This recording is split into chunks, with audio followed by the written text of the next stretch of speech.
여러분이 태어나서 지금까지 살아오는 동안 아마 가장 많이 본 이름이 하나 있을 겁니다.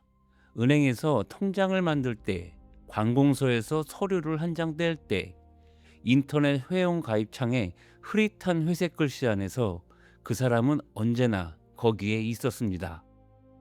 홍길동. 주민등록번호도 늘 똑같고 주소도 늘 서울 어딘가이고 이름 옆에는 항상 예시라는 두 글자가 붙어 있는 남자.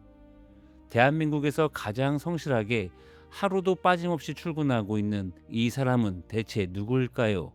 우리는 보통 이렇게 대답합니다. 소설 속 인물이잖아요. 아버지를 아버지라 부르지 못했던 그 서러운 도령이요. 그런데 조선왕조실록을 펼치면 정말 이상한 문장이 하나 튀어나옵니다. 1500년 10월 22일 조선에서 가장 높은 신하인 정승 세 사람이 임금 앞에 나란히 서서 이렇게 아뢰입니다. 강도 홍길동을 잡았다 하니 기쁨을 견딜 수 없습니다. 소설 속 인물을 나라의 최고위 관료 3명이 붙잡아 놓고 기뻐하고 있는 겁니다. 오늘 이야기를 따라오시려면 머릿속에 극장을 하나 지어두셔야 합니다. 역사는 아주 오래된 극장입니다. 그 극장에는 배역이 있고 그 배역을 실제로 맡았던 배우가 따로 있습니다. 보통은 배우가 배역보다 오래 기억됩니다. 그런데 아주 드물게 배역이 배우를 통째로 잡아먹는 일이 벌어집니다. 관객은 배역만 사랑하고 그 배역에 얼굴을 빌려준 진짜 사람은 무대 뒤 어둠 속으로 밀려나 영영 지워지는 겁니다. 홍길동은 우리 역사에서 그 일이 가장 완벽하게 성공한 사례입니다. 오늘 우리는 그 지워진 배우를 찾으러 갑니다. 1500년의 조선, 임금은 연산군이었습니다. 그 시절 충청도 일대를 휘젓고 다니던 도적무리가 있었고 그 우두머리의 이름이 홍길동이었습니다. 그런데 여기서 아주 중요한 글자를 짚고 넘어가야 합니다. 우리가 아는 소설 속 홍길동은 아이 동자를 씁니다. 반면 실록에 적힌 도적의 이름은 같을 동자입니다. 소리내어 읽으면 똑같은데 적어 놓으면 다른 글자입니다. 오늘 이야기는 사실상 이 한 글자에서 시작해서 이 한 글자로 끝난다 해도 지나치지 않습니다. 실록이 전하는 이 남자의 행동은 우리가 상상하는 도적의 모습과 완전히 어긋납니다. 도적이라고 하면 보통 한밤중에 얼굴을 가리고 담을 넘는 장면이 떠오르시죠? 그런데 이 사람은 정확히 반대로 움직였습니다. 그는 옥으로 만든 모자 장식을 달고 붉은 띠를 허리에 둘렀습니다. 조선에서 이런 차림은 아무나 할 수 있는 게 아니었습니다. 높은 벼슬아치가 아니면 걸치기 어려운 옷이었습니다. 그리고 스스로를 첨지라 불렀습니다. 첨지는 나라의 높은 벼슬 이름입니다. 요즘으로 치면 조직폭력배 두목이 검사장 신분을 위조해서 목에 걸고 다닌 셈입니다. 개인적으로 저는 이 대목이 이 이야기에서 제일 웃기면서도 제일 무섭다고 생각합니다. 도둑질을 하려고 변장을 한 게 아니라 아예 나라를 흉내내 버렸으니까요. 더 놀라운 건 그 다음입니다. 그는 밤에 몰래 숨어든 게 아니라 대낮에 무리를 이끌고 무기를 든 채로 관청을 드나들었습니다. 실록은 그가 꺼리낌 없이 행동했다고 적고 있습니다. 거리낌이 없었다는 건 무서워하지 않았다는 뜻입니다. 여기서 잠깐 멈춰서서 생각해 볼 게 있습니다.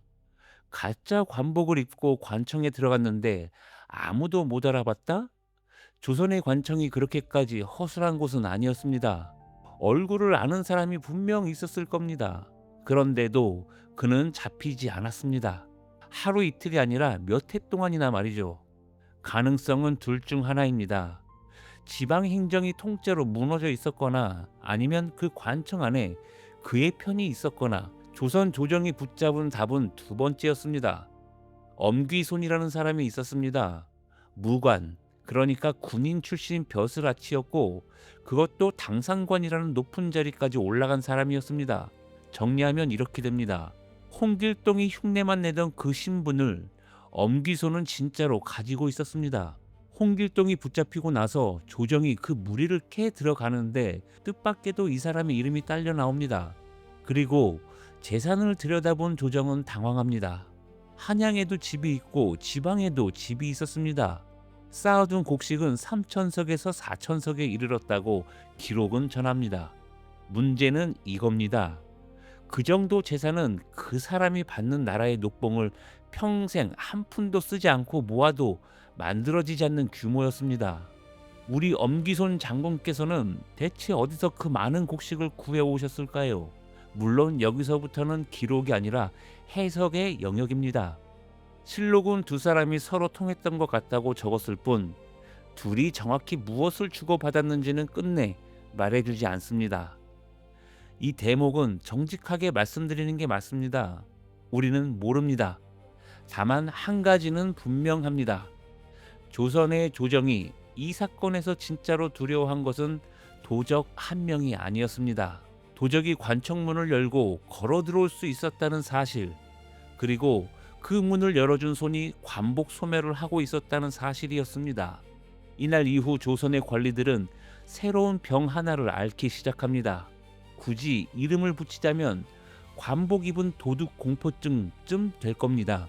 옆자리 동료를 보면서 이런 생각이 스칩니다. 저 사람 우리 편 맞나? 한번 상상해 보시죠. 만약 여러분이 1500년 충청도의 농부였다면 어땠을까요? 세금을 거들어 오는 관리도 무섭고 마을 앞을 지나가는 도적도 무섭습니다. 그런데 어느 날 알게 됩니다. 그 둘이 사실은 아는 사이라는 걸요. 그 순간 농부가 기댈 곳은 이 세상에 단 한 군데도 남지 않습니다. 그리고 1500년 10월 마침내 그날이 옵니다. 가을이었습니다. 홍길동이 붙잡혔다는 소식이 한양에 닿았습니다.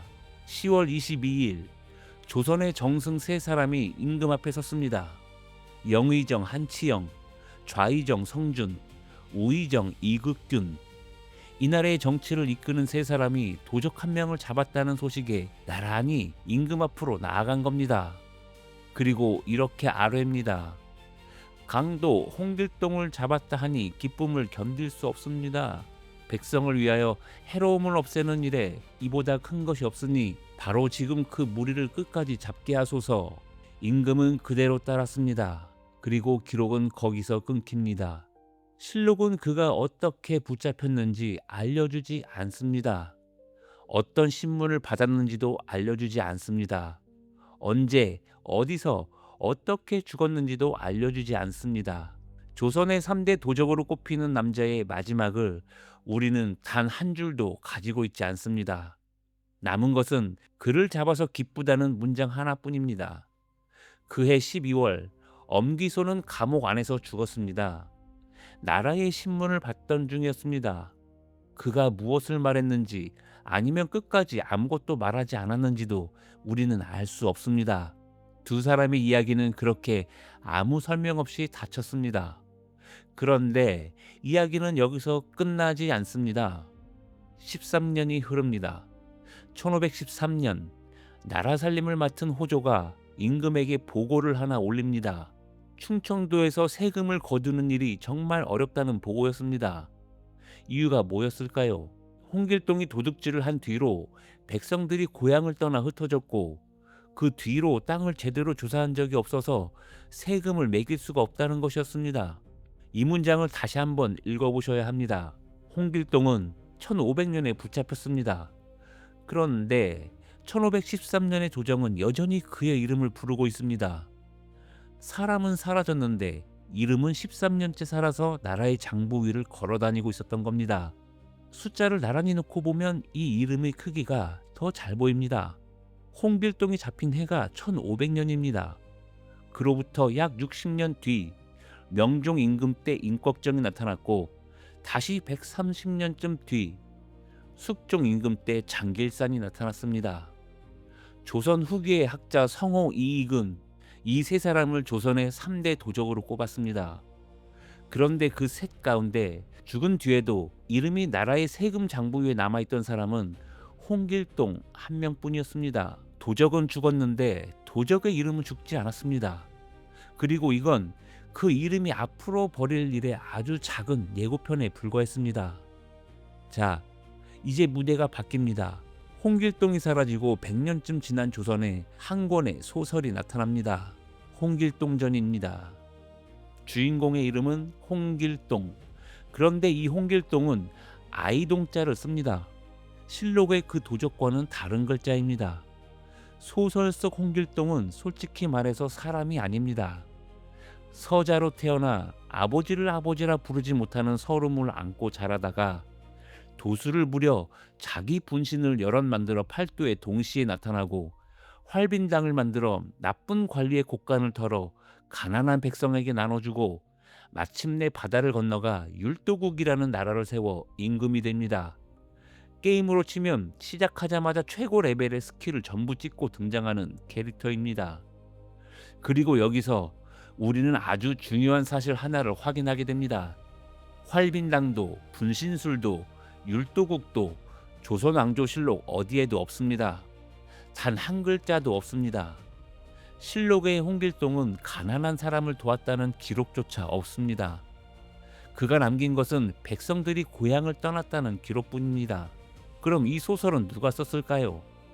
우리는 학교에서 허균이라고 배웠습니다. 그런데 그 근거는 생각보다 훨씬 얇습니다.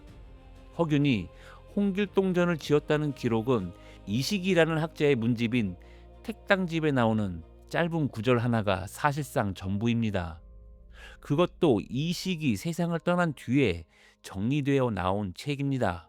그래서 국문학자들 사이에서는 오래전부터 의문이 이어져 왔습니다. 허균은 반역죄로 처형당한 사람인데 그때 나열된 죄목 어디에도 이 소설 이야기는 나오지 않습니다. 게다가 지금 우리가 읽는 한글 홍길동전은 훨씬 뒷시대에 베껴 쓰이고 다듬어진 판본들이라 허균이 처음 썼다는 그 원본은 아직 아무도 본 적이 없습니다. 그래서 지금도 학계에서는 허균이 지었다는 견해와 지금 전해지는 홍길동전을 허균의 작품으로 보기 어렵다는 견해가 나란히 살아있습니다. 개인적으로 저는 이 대목이 이 이야기에서 가장 서늘합니다. 우리가 오랫동안 확신해온 두 문장, 그러니까 홍길동은 소설 속 인물이라는 말과 홍길동전은 허균이 썼다는 말이 알고 보니 둘 다 흔들리는 땅 위에 서 있었던 겁니다. 이 이야기는 바다 건너까지 갑니다. 일본 오키나와의 이시가키 섬에는 오야케 아카하치라는 인물이 있었습니다. 그의 별명이 홍가와라였고 그가 사람을 이끌고 봉기했다가 진압당한 해가 하필 1500년입니다. 그래서 홍길동이 바다를 건너가 율도국을 세운 게 아니냐는 주장이 나왔고 2001년에는 전라남도 장성군에서 국제학술 심포지엄까지 열렸습니다. 그런데 이 주장에는 치명적인 문제가 하나 있습니다. 아카하치는 그해 이미 진압되어 죽었고 조선의 홍길동은 같은 해 10월에 조선 땅에서 붙잡혔습니다. 한 사람이 두 곳에 동시에 있을 수는 없습니다. 그래서 이 이야기의 흥미로운 가설일 뿐 학계가 받아들인 정설은 아닙니다. 솔직히 저도 처음 들었을 때는 이거 진짜면 대박인데 싶어서 한참 찾아봤는데 날짜를 맞춰보고는 조용히 마음을 접었습니다. 자, 이제 처음의 질문으로 돌아갈 시간입니다. 홍길동은 이 실존 인물인가? 답은 이렇습니다. 네, 실존했습니다. 다만 여러분이 아는 그 홍길동은 아닙니다. 실제로 살았던 홍길동은 도수를 쓰지 않았습니다. 활빈당을 만들지도 않았습니다. 나라를 세우지도 않았습니다. 그는 관복을 흉내내 입고 대낮에 관청문을 열고 들어간 도적이었고 관리들과 손을 잡았을 가능성이 큰 사람이었고 그의 이름 때문에 충청도 백성들이 고향을 떠나야 했던 사람이었습니다. 영웅이 아니라 무섭도록 대담한 범죄자였습니다.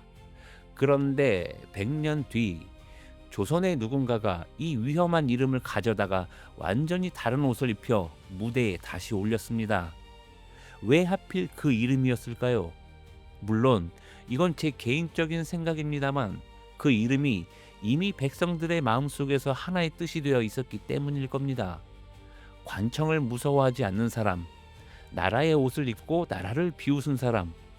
백성들이 진짜로 원했던 건 도적 홍길동이 아니라 관청문을 두려움 없이 열어젖히는 그 뒷모습이었던 겁니다. 그래서 소설은 그 뒷모습만 남기고 나머지는 전부 지워버렸습니다. 도둑질도, 무너진 마을도, 흩어진 농부들도요. 이제 처음에 극장으로 돌아옵니다. 배역이 배우를 잡아먹습니다. 그것도 아주 깨끗하게 흔적도 없이 잡아먹었습니다. 그래서 우리는 도적의 최후는 한 줄도 모르면서 그가 세웠다는 가짜 나라의 이름은 줄줄 외웁니다. 그런데 저는 이게 꼭 슬픈 일만은 아니라고 생각합니다. 500년 전 충청도의 농부들이 두려움 속에서 소곤거리던 그 이름을 지금 우리는 아무 두려움 없이 서류칸에 적고 있으니까요. 그건 그 사이 어딘가에서 우리가 살아온 세상이 조금은 나아졌다는 증거이기도 합니다. 오늘도 대한민국 어딘가에서는 누군가가 서류를 앞에 두고 예시칸에 적힌 홍길동이라는 세 글자를 무심히 지나쳤을 겁니다. 그 이름은 조선의 도적이었고 소설의 영웅이었고 지금은 이 나라에서 가장 흔한 이름이 되었습니다. 사람은 잡혔고 이름은 끝내 잡히지 않았습니다. 어쩌면 그게 홍길동이 이룬 유일하고 진짜인 탈출이었는지도 모르겠습니다. 역사 속에서 다시 만나겠습니다. 감사합니다.